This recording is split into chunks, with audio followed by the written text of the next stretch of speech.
السميع العليم من الشيطان الرجيم. بسم الله الرحمن الرحيم. الحمد لله الذي هدانا لهذا وما كنا لنهتدي لولا أن هدانا الله، وصلى الله وسلم وبارك على سيدنا ونبينا محمد البشير النذير وعلى آله الطيبين الطاهرين وصحابته البررة الكرام ومن تبعهم بإحسان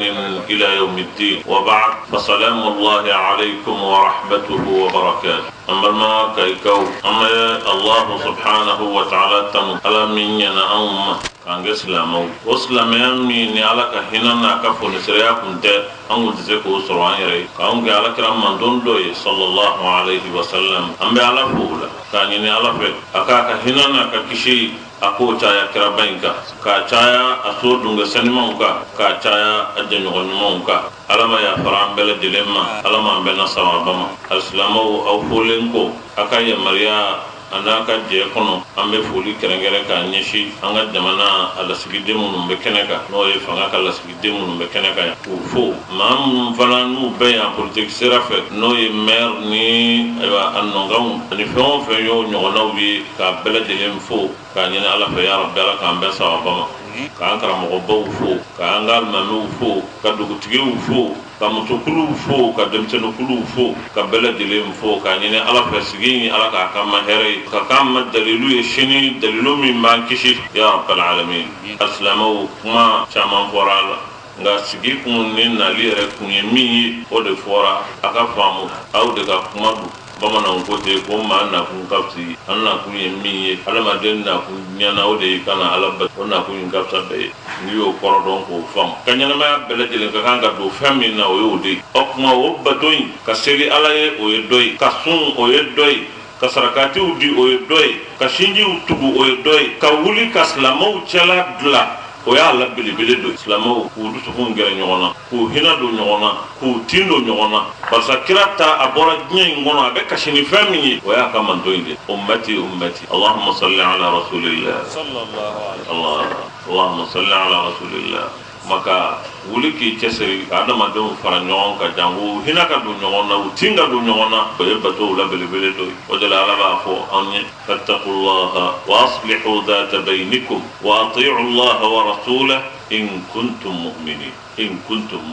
ay sralanye akajida ay redama ni nyonje ako cela dla adama do ku yere dama o ta an cela dla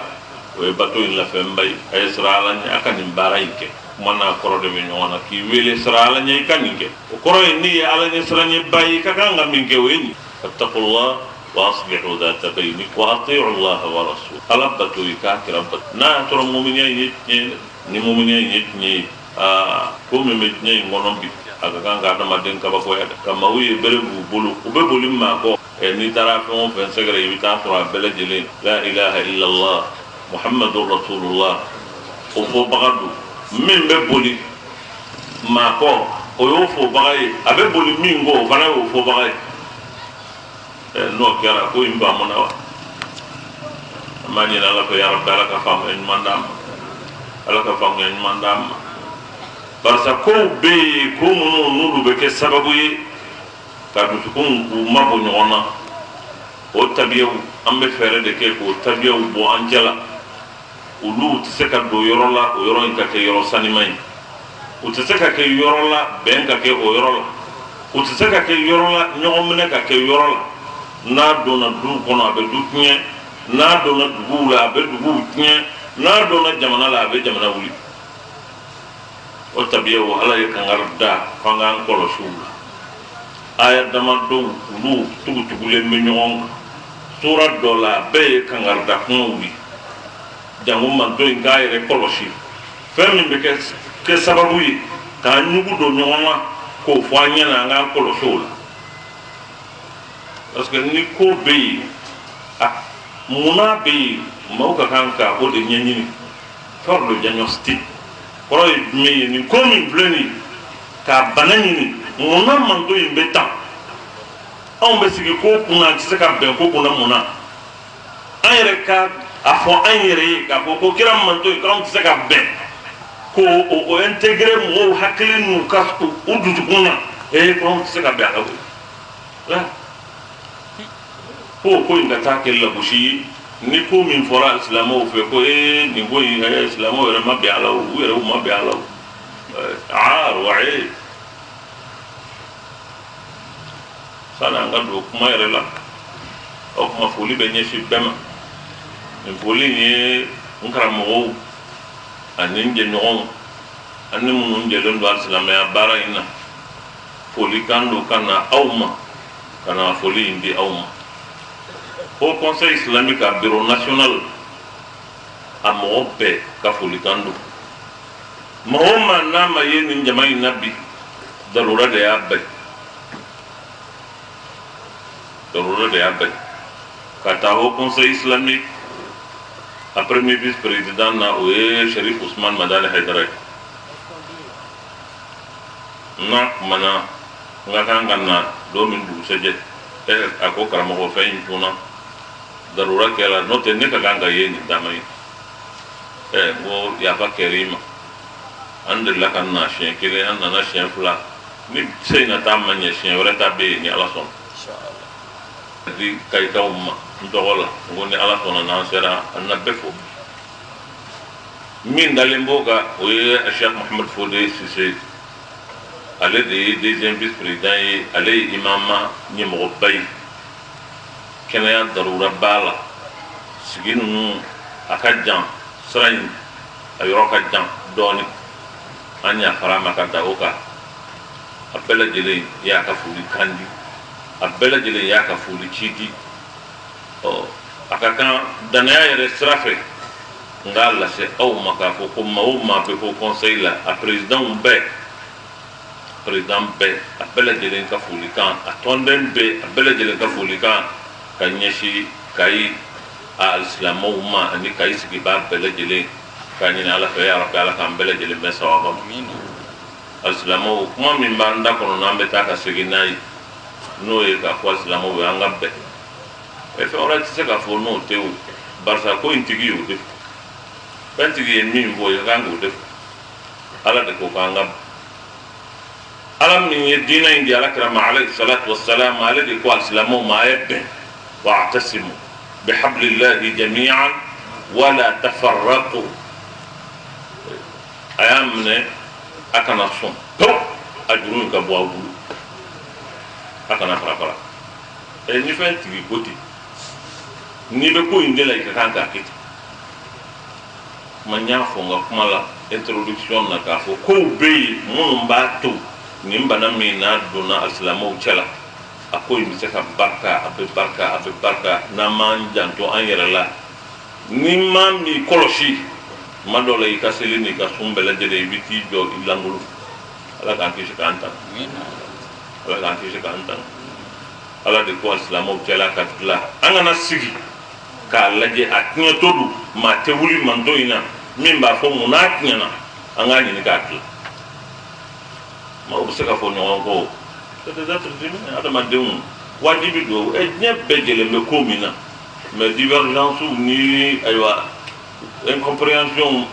je dirais même diversité mi mbala oye a richesse mi mbakon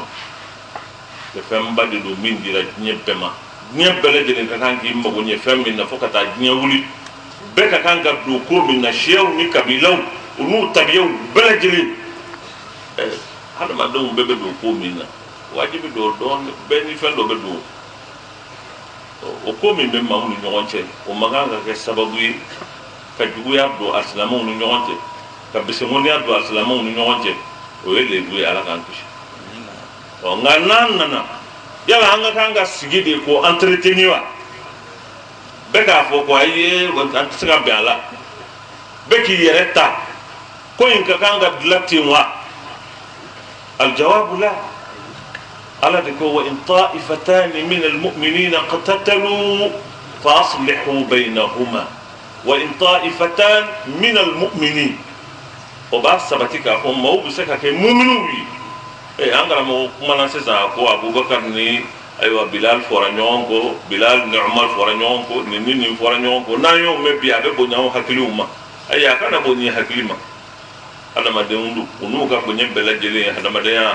o min be boli mawka o seka bolu yeruka boy fo nyongo bedimi mo be ko to do lula o bi se ka ke adama de yalla o de la ala ko ni mu'mini fla fo nyongo o ko fo mo nyoyen ataka ngam ke abasigi ko la jewa ko entreteni na fo ummay minke هذا هو الذنب الأكبر جنوب بلبلمي والخطأ الأكبر أني خطأ بلبلمي نكام من دون ياكي ولي أوني لك كرزي انترتيني بك الصون كافو قام تسكع بفوي ولي بلوي مين يكون جامع كوكو نفهم ونغيا كرا أكما أي موت لادلا وإن طائفتان من المؤمنين اقتتلوا فأصلحوا بينهما فإن بغت إحداهما على الأخرى فقاتلوا التي تبغي حتى تفيء إلى أمر الله فإن فاءت فأصلحوا بينهما بالعدل وأقسطوا إن الله يحب المقسطين إنما المؤمنون إخوة فأصلحوا بين أخويكم إنما المؤمنون إخوة فأصلحوا بين أخويكم ألا يعني نعم في نكلم بي نفهم ونغيا بي ما hakili mo ko donno mun be hamini dina yi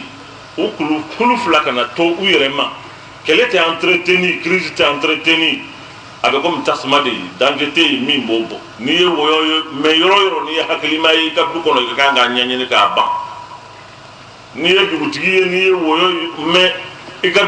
dugula fere ni akaba e jamana tigi fa ne ka nga keti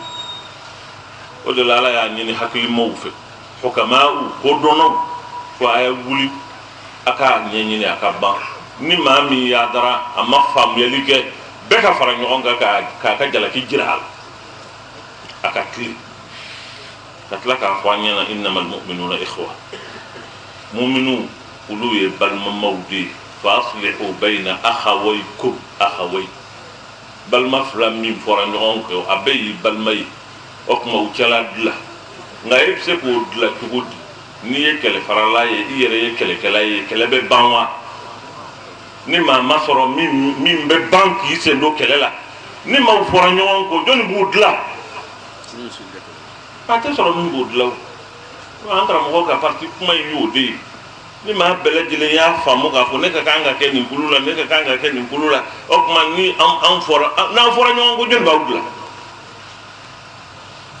o ka soro mun bu sama ka jo man to inde ka jo ala kira man to inde sallallahu alaihi wa sallam hami min bula ni himma min bula wote ka man to ka kala ni wona barsa kala len ni wona ka ke jamaye o de ya barkai ni man dai fara la bella o ni du ngabo ni e kabila baye no me ni o e nu benenu o se ka ko dula nu benende haiba be buka ma shi tu boni woyo bu yere ka sokono dongodu e jon be sibunya nga nu keleme ka nyom mene be ba don ni kabila ani ni nduy keleme ka nyom mene mate gerula man don doga mani aywa mauka nyeshama ani bebe kuma togola bebe wuli ka fenge atogola e munum bleni nya kono bi no be ka ko munum ke al salama togola parce que ko ingera ko tigindandi ni mana wuli o be do ka togola angara mo go to fo jabhatul nasr o jabhat kada o ma adrige bebe wuli fandofe o abe ka dina engagé abe ka fin engagé abe fawda créer ka désordre wuli ni dina togoy o da ke mawka kanga faranyon ni ala ko faranyon ka ke koro badi bala parce que ni fin mi ma faranyon ka be jensedi na jensera be ke ko tigindani un désordre donne comme résultat l'anarchie. Un désordre be femme natigitala nizamu tala femme mbo ko fe way fawda way anarchie de comme ni on regarde dina be nyini ka ke mini dina re battu ko la de nga on de be nyini ka keti poite ko on se ka sigi ka ko min nyanyini ka ko min ke ka ko min dila ka ben ko ni ala ma don ni ko do be femme mo be ke man to in to la be nya ko no se ka ke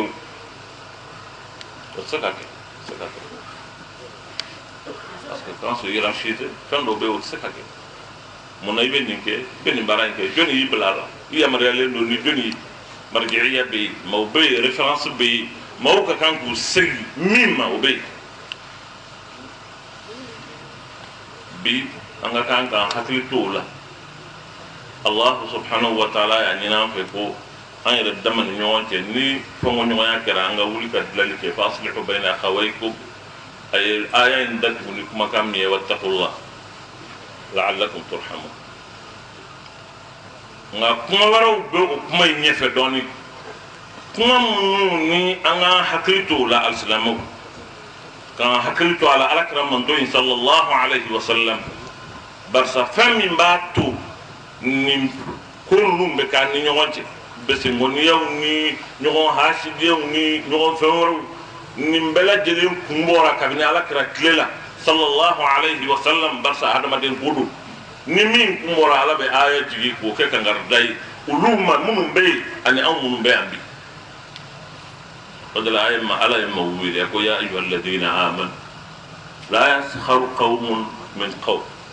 wala nisa'un min nisa' عسى أن يكون ولا لا يسخر قوم من قوم عسى أن يكونوا خيرا منه ولا نساء من نساء عسى أن يكون خيرا منهن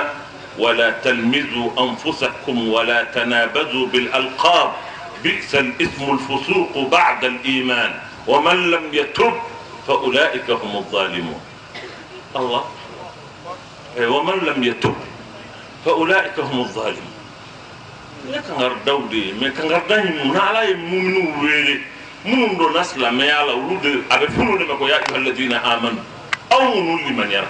mun ya ala kelbantiya ka tila ka ala kira nyetigiya ka seliu ke ka sun do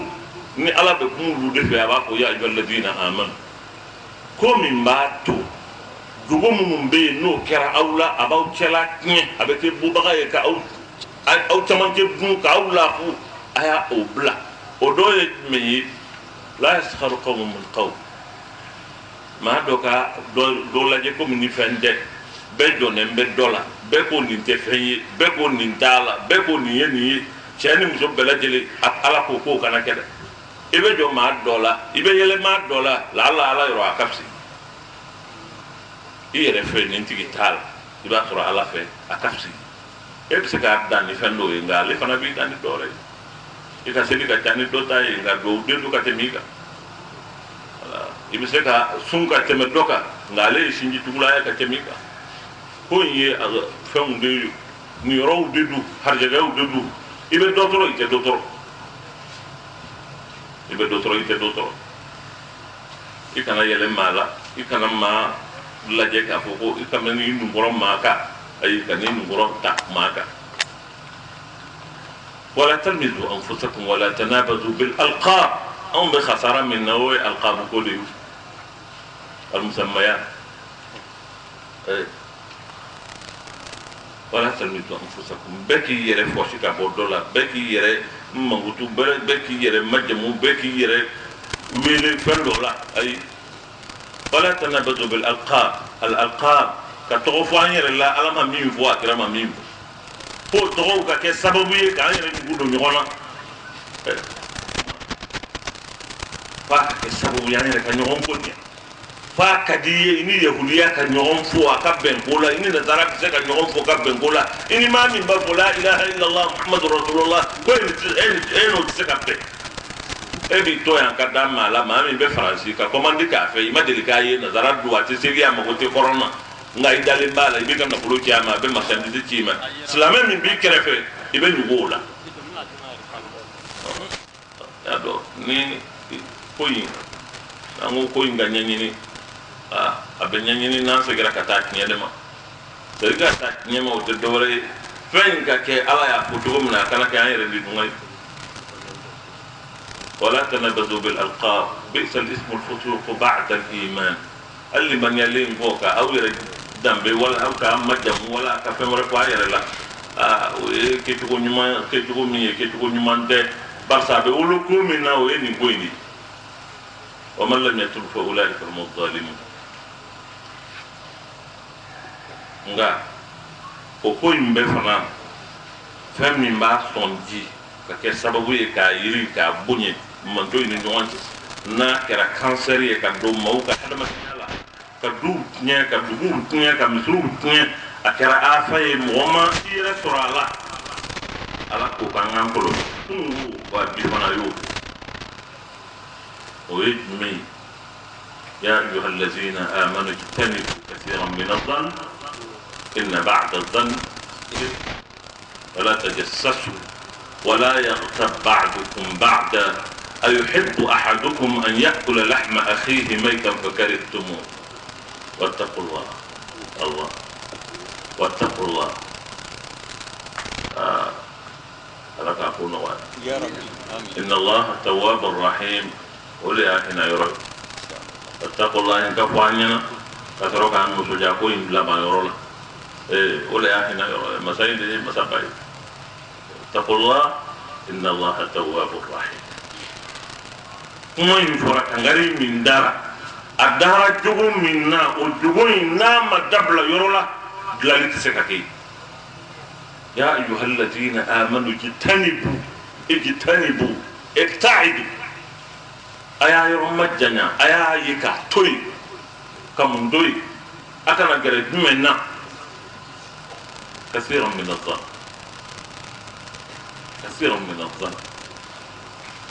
min kɛra anw dogo ye bi n'o ye bisiki ye bɛɛ sigilen b'i ka yɔrɔ la i kelen bɛ ka maa wɛrɛ jate ko ale bɛ taa bɛɛ i ma gɛrɛ maa min na yɛrɛ i n'a ma deli ka tile kelen kɛ ɲɔgɔn kan a yɛrɛ hakika ye fɛn min ye i t'o dɔn e kɔni bɛ k'a jate ni fɛn o fɛn ye o bɛɛ ye miiri ni jate ni bisiki ni u y'a fɔ komi an filɛ ni ye diɲɛ min kɔnɔ bi. On est en train de nous distraire avec le net, le ceci, le Facebook, le, je sais pas, Google, etc. On met des gens qui car on m'a distrait. Pour eux, il y a un mot là. Ou quand il y a un ouïe, ah, d'être un niveau, à bord Facebook, ou un niveau, ou un chocolat. Ami be mami ni ala be ñoo fe tu nit le o be ni masoro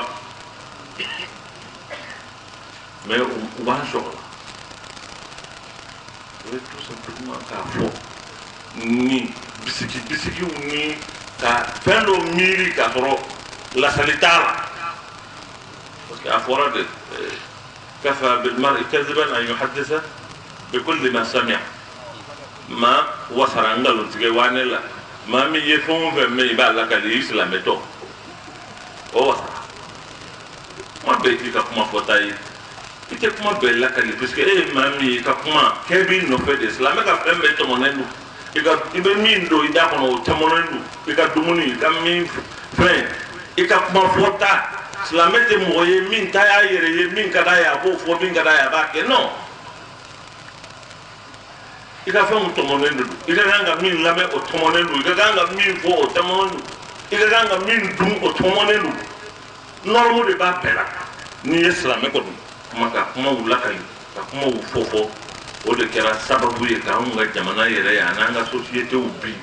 ka fɛn don a la ka adamu istiqrar ka k'a sababu ye maaw hakiliw sigilen tɛ barisa don o don kuma jawuli kuma fɛnwuli kuma minnu b'a to adamadenw kun bɛ ɲɔgɔn bila don o don dɔw bɛ lakali don o don dɔw bɛ fɔ min b'a to n'i y'a mɛn k'ale ye nin fɔ n kɔ kaba i tɛ k'a bɛ bilen o de la ala k'o k'an k'an janto o la ya ayyuha alladhina amanu ijtanibu kathiran min adh-dhanni inna ba'da adh-dhanni ism ba'da adh-dhanni laysa kullu adh-dhanni lakin ba'da adh-dhanni n'i ye maa bisigi ni ɲuman ye o ye hɛrɛ de ye n'i ye ɲuman fɔ a kɔ o ye hɛrɛ de ye n'i ye fɛn fɔ min b'a to adamadenw bɛ da la u b'a kanu o ye hɛrɛ de ye nka bisigi jugu o bɛɛ de ye jurugu ye a juguman kɔni bɛɛ ye jurugu de ye a kana ɲɔgɔn fɛsɛfɛsɛ ka ɲɔgɔn lebu ɲini ka kuma ɲini k'a kɛ ɲɔgɔn kɔ ka yaala ɲɔgɔn kɔ ni yaalala maa min ko ka lebu ɲini i b'a sɔrɔ koyi maa o maa tugura maa kɔ ka lebu ɲini a b'a sɔrɔ i tugura maa o maa kɔ n'i bɛ lebu de ɲini i b'o sɔrɔ i tɛ kɔli k'o sɔrɔ wala yaghtab ba'dukum ba'dan wa ɲɔgɔn ko kuma ani ɲɔgɔn kɔrɔfɔ o de bɛ jɛw bɛɛ lajɛlen tiɲɛ k'u lafu o dun kɛra jogo ye min donna hali misiriw kɔnɔ a ye danayabaliya don hadamadenw ni ɲɔgɔn cɛ ka maaw dusukun ba ɲɔgɔn na maa o maa n'i y'a mɛn i tulo la k'a fɔ k'a ye a ye juguman f'i kɔ ni yo me ka ba ite ka ti febli abe ko ni ya me kwa yi ma ko iko ibe hal fu ba yo nyini iba yo nyini parce que o ka ni be ngani ma mi ya me kwa yi ma fo iko ite ko ti febli jango kana ke ala ko kanga amma bu ola o kana kan dubi nga jamana ni kunungo anga kanga amma bu ola jango bi mi nam mo be ñoom menela ñoom mene yi wajibi di aw nga bi ka teme kununga ñebe lu bulamba minna na yere dama ma fara ñoom ka ñoom mene ka dana di ñoom ka ñoom kanu ka jonanga jamana nanga dina nan dambe on beta ka feminto on go tuna ke fen se be mai o hamika kanga ke ma bela ma mi ya hakli mai on be waso ni jamana mi ye ko mali bado mali beta mamu bala che farum do la diru do ni do lu de ni ke abela ka ni dinya tarikhu la bebe waso nai mais on est vraiment kanga ni mani akato ali bi o basigi ni o la fe ni o hakli sigi on ne ba fa ka mi fo shababu yo oro ye demsonu ye jeunesse o ka famu ka do o ka responsabilité ba o ye me jamana in ka jɔ a ciri ko tɛ jamana in ka basigi a ka yiran o ko tɛ jamana in ka fara ɲɔgɔn kan a ka jɛnsɛn o ko tɛ non ne pas une époque où mɔgɔw bɛ taa marifaw de ɲini ka bonbon ɲini ka fɛnw ɲini maa minnu ka bonbon galana k'u ka marifaw galan u bɛ marché ɲini alors u bɛ fa don mɔgɔw la ka non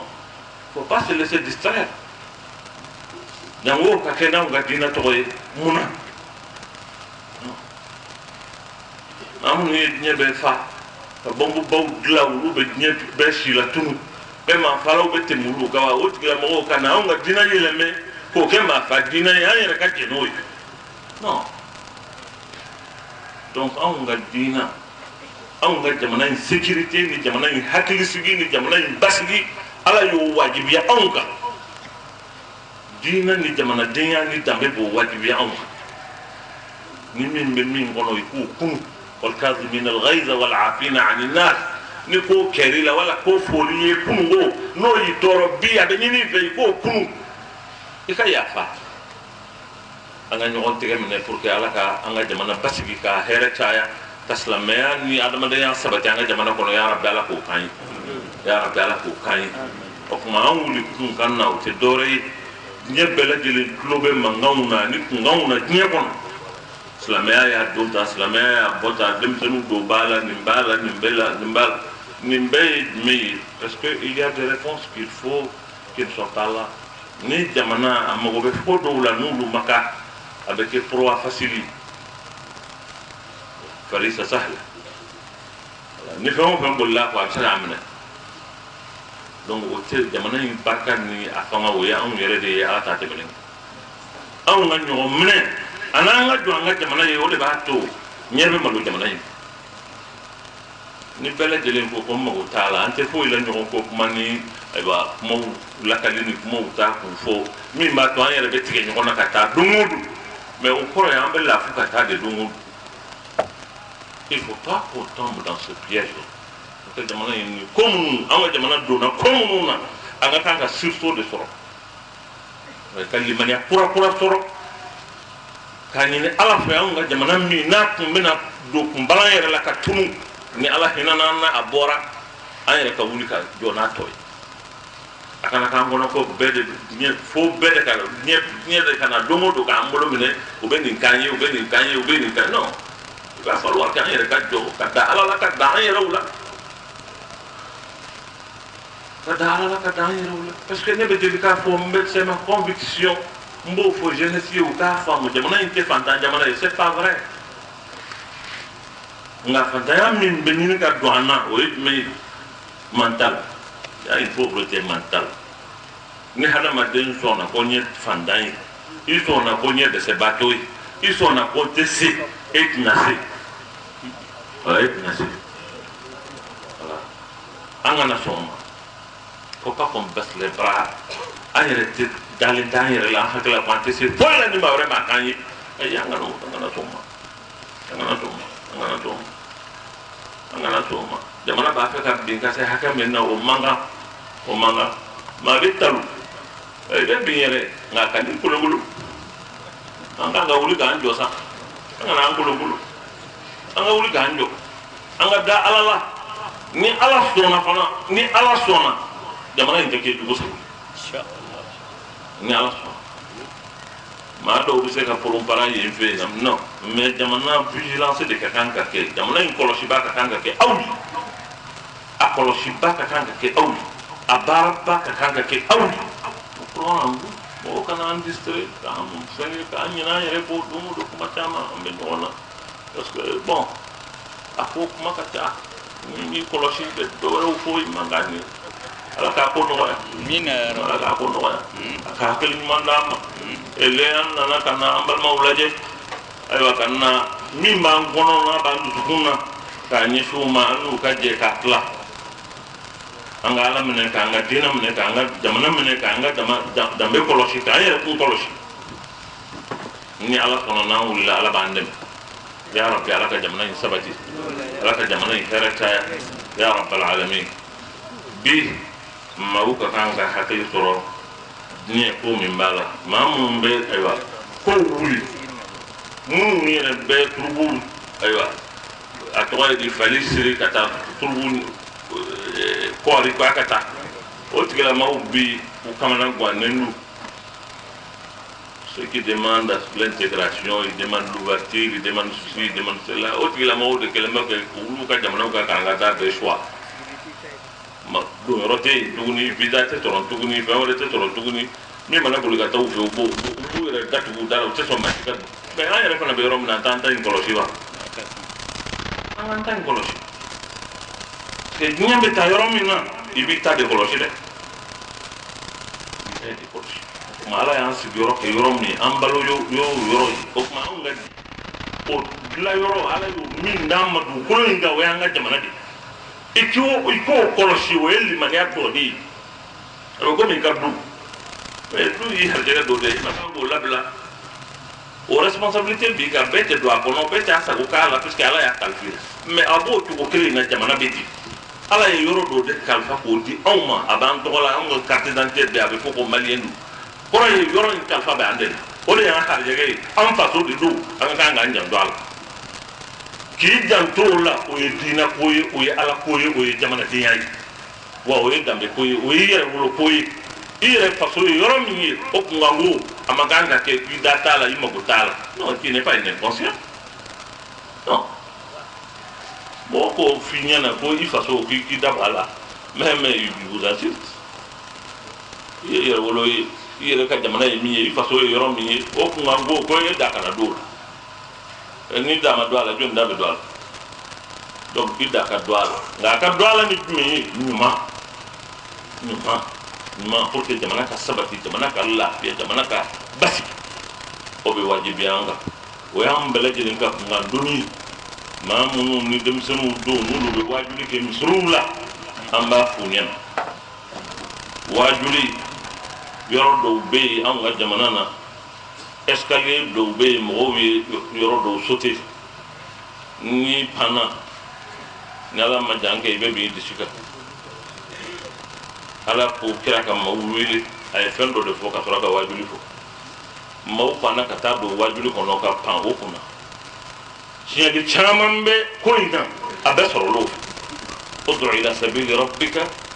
bil hikma wala c'est tout un temps oui franche balo de you ko weli ke nini weli be ke ni fami o de poriye بالحكمة والموعظة الحسنة وجادلهم بالتي هي أحسن هي حسن كده أحسن نيالا ما ويلي ما مين ما ويلي باي ولا ما مين بكما موفي ولا ما مين بما بلاسرا نيالا بو فوت موتما أبا فو إكال لجي كوي نيوما أفوتو نيوما أكيتو نيوما مين باتو أبي فامو على نيوما يبو لفو مغوي hal ni be kuma lame ala ko ika nyuman de lame ibe kuma jama me ado ere bisaka ke nyuma yenga nyuma yin fana la nyuma kiko de la فبشر عبادي الذين يستمعون القول فيتبعون ايه احسن ولا احسن من غني ibi tama me ado yere nyuma ye nga o nyuma mbala nyuma do bo sanfo kami be blalike o de nyuma ye kami be tukun fa nyon ga o de ala nyuma ye kami ba to ma to be kekele o de ala nyuma ye ni be kuma fana mawuye ikama wele bil hikma hikma de pora ka sura ka wajuli fo on be wajuli la anya hikma ampa no kuna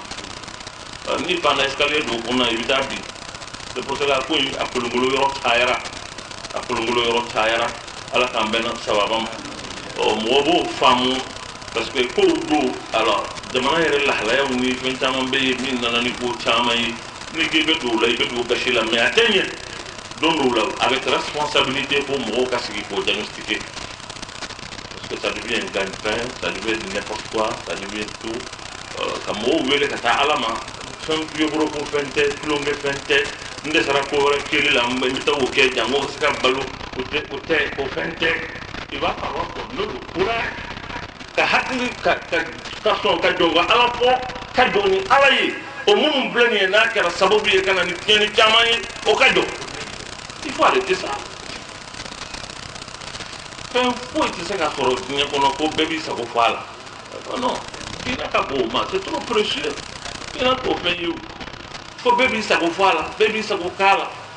garde fouté faut faire arrêter mote mi mala ke edu ibise ka fo kumungo kalam me ke jogo mna o ni kalam ke jogo mna ijaza de bidim hali ka kalam din kalam ibise ka ke ni kalam mo mi korabo o ka papier sebe ijaza o de ko ijaza ne kari kalam mo mi e kalam me ne kari fe na ya me ne kari fe ne de ni bana ya maria kama o kalam c'est pas il ta voulu donc min ka dire ko fo alors il va falloir vraiment arrêter ce cercle. De manière islamique, bon, à la campagne, ça va. Allez bien, à la campagne, on aurait. Comment on a tout au dos? On te donne un matin quand il y a maman. La nuit pour le faux, wajib da befo faut trop là. Voilà, moi pour famille, hakili ka famille. Quand il y a la campagne, ça va vraiment. Quand il y a un akuni mi, au dé kan na ni mi plein na ba ndu kuna. Anga bodu kuina anni au kajala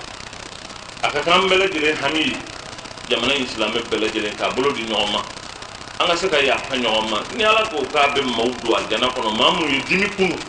e dimi mammi be dimi kunu ko do de keri law ni ko ma te mammi na dimi kunu ko be fa lawa wal kadhimin al ghayb ala lo tigla mo mangutu ala kiran nana no makai ka jira mami ni ko kerila abi toro ka kun o tigala mo ala yu mangutu ku be do aljana ko munum be ya fa ka toro be se ku tasa ala ko ku be do aljana ko ala kira ko ku be do aljana ko mani ko ma ke mala ya fa ko kuma be ko ay dimi kun ngo dimi ko de kerila mamo kana amerika ko dimi ko de kila ko ka kun ngo de ni bife o de la nga kira ko te farayate ma mi be mo ta ku pere duguma wali bi da ke da ida ko mo la mi tadiye go o la be ma do be ma neni ko bi ngadiye go fo te ya ça c'est l'arme de fer Allah ulum tabiya de yoy ma bawi ma mun be saka dimi kun la shadid bis-sur'a inma ash-shadid man yamliku nafsahu 'inda al-ghadab fununna min bato yi hakli idusu bulila hakili be ni ka boshi la mu'minin makan ka son hakili ka boshi la o de yake do mi kala haramu kana son hakili ka bo dimi be ma hakili boshi la kana funu fuka ta se yoro la hakili be boshi la ibe kuma fo bali fo ni nana ke ire ma a vraiment ne kuma da bon be kama ko ne no mu'minin na monta fe wala ma do haramu no te hakili kana ta boshi la mu'minin iman kan ka femi ma kan ka femi chichité, dité, favorité, on peut faire parce que la chose la plus précieuse, quand il y a la to halama den na nas ko ma bolo do to c'est ko fallait mourir c'est ko fallait ouais hakili na le tnya la don halama de tnya a changer de ou c'est ka femme belle la ibulu karla isi karla ko karla ou c'est ka mana do ala ou c'est ka favore do ala ou c'est nga hakili tnya na boy bele te membe do la faut arrêter min be dul donc a ñoom fente adama den ça c'est l'esprit fam fe mo ni ala ma fam ni ma mi ñoo ga ala be funi ko parce que hakili ni adama den jama yoro jama min be adama den kono ni ñeta la o de hakili fam mi ba ti adama den makanta so wa dimi ani funu o be hakili mboyla alhamdulillah amal mawni anga chorba ni kramo ke al